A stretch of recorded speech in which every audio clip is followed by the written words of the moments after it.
Este áudio é uma gravação amadora da coletânea Alicerce do Paraíso, que contém ensinamentos de Meishu Sama, cuja publicação e direitos autorais pertencem exclusivamente à Fundação Mokichi Okada. Religião criadora de pessoas felizes. Alicerce do Paraíso, volume 1, página 32. Em princípio, o que vem a ser a religião? Ela teve origem no amor de Deus, para conduzir as pessoas infelizes à felicidade. Ninguém ignora que muitos se esforçam em vão para serem afortunados. Raros são os que conseguem ser felizes, mesmo depois de uma vida inteira de lutas.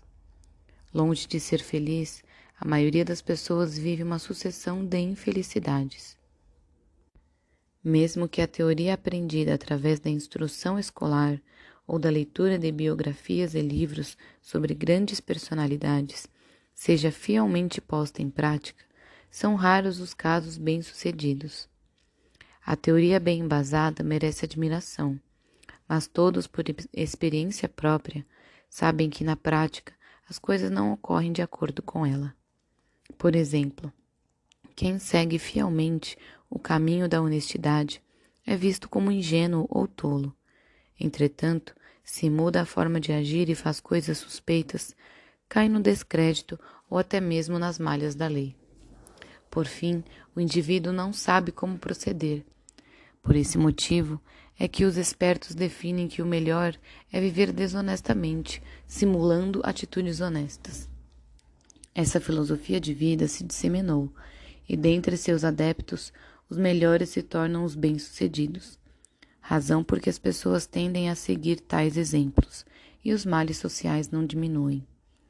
Pelo mundo ser assim, é que se diz que os honestos saem perdendo. Portanto, quanto mais correto for o indivíduo, mais ele se arrisca a cair no conceito de ultrapassado e ser taxado de inflexível. Com frequência, observa-se que aqueles que pregam a justiça e a retidão são rejeitados e fracassam na sociedade. É enorme o meu esforço para empunhar a bandeira do senso de justiça e de retidão diante de semelhante mundo. As pessoas, em geral, veem essa atitude como tolice e devem me achar um indivíduo excêntrico, covarde e sem ambições, como qualquer outro religioso. Por tudo isso, no passado, fui alvo de ações judiciais e também jornais e revistas escreveram sobre mim de forma sensacionalista.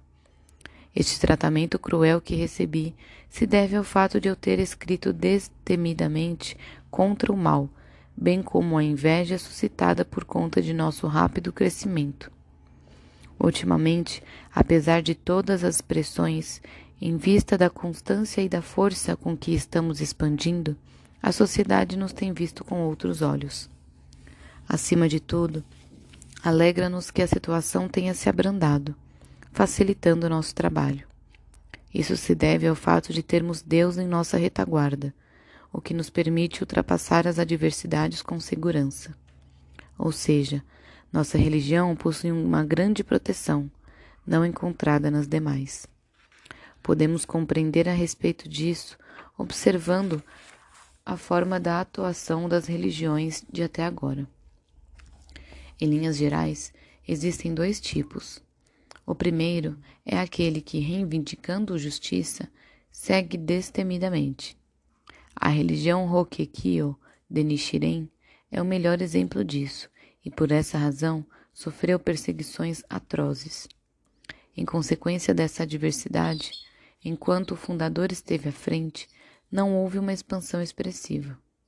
Só após algumas centenas de anos é que ela conseguiu alcançar seu atual prestígio. O segundo, em contrapartida, temendo perseguições, busca caminhos seguros. Então, mesmo que consiga crescer, necessitará de um longo tempo, caso contrário será extinta. É nesse ponto que se encontra a dificuldade. Felizmente, com o advento da democracia, a liberdade religiosa foi estabelecida. Por esse motivo, diferentemente da situação anterior ao término da Segunda Guerra Mundial, agora vivemos uma época abençoada e conseguimos livrar-nos de uma fatal perseguição religiosa. Assim sendo, tendo a retidão e a justiça como princípios norteadores, estou passo a passo eliminando o mal e avançando em direção ao bem. A seguir, tratarei da questão da felicidade do ser humano. Obviamente, é o bem que possibilita a criação da felicidade, sendo desnecessário dizer que para fazer o bem prevalecer, deve-se ter força suficiente para vencer o mal. Entretanto, até agora, as religiões careciam dessa força. Por conseguinte, não proporcionavam a felicidade verdadeira. Foi a teoria da iluminação do budismo que correspondeu aos anseios do povo, que já tinha desistido da matéria e desejava ao menos alcançar a paz espiritual. No cristianismo, por outro lado, pregou-se a resignação por meio da expiação, a exemplo de Jesus Cristo. A conhecida frase, a qualquer que te ferir na face direita, volta-lhe também a outra, também se refere ao princípio da não resistência, isto é, ao espírito de derrotismo diante do mal. Como as religiões tradicionais não conseguem vencer o mal em termos materiais, criou-se a teoria da negação das graças recebidas nesta vida. Não é de estranhar o surgimento da classificação de superior para a religião que visa a salvação do espírito e de inferior para aquela que consegue proporcionar também as graças recebidas nesta vida. Contudo, essa teoria não passou de um recurso até determinada época. Darei alguns exemplos. Mesmo torturadas por uma doença prolongada, há pessoas que se dizem satisfeitas, alegando que estão salvas, quando na realidade estão apenas resignadas, sufocando seus verdadeiros sentimentos. Isso significa enganar a si mesma. Na realidade, é o restabelecimento da saúde que faz nascer a autêntica satisfação. Desde tempos antigos, sempre houve famílias que, não obstante o ardor de sua fé, não foram agraciadas materialmente, permanecendo infelizes. Dessa forma, acabaram por se iludir, julgando que a essência da religião só objetiva a salvação espiritual. Entretanto, a Igreja Messiânica salva tanto o espírito como a matéria. Podemos afirmar que ela vai além disso. Em poucos anos de atuação, nossa religião já está construindo solos sagrados, museu de arte e outras obras em diversas localidades. E tudo isso depende inteiramente dos donativos dos fiéis.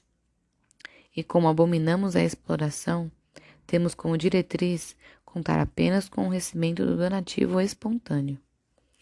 Apesar disso, o fato de se conseguir a quantia necessária para empreendimentos de tamanha envergadura é realmente milagroso. Isso prova a prosperidade dos fiéis.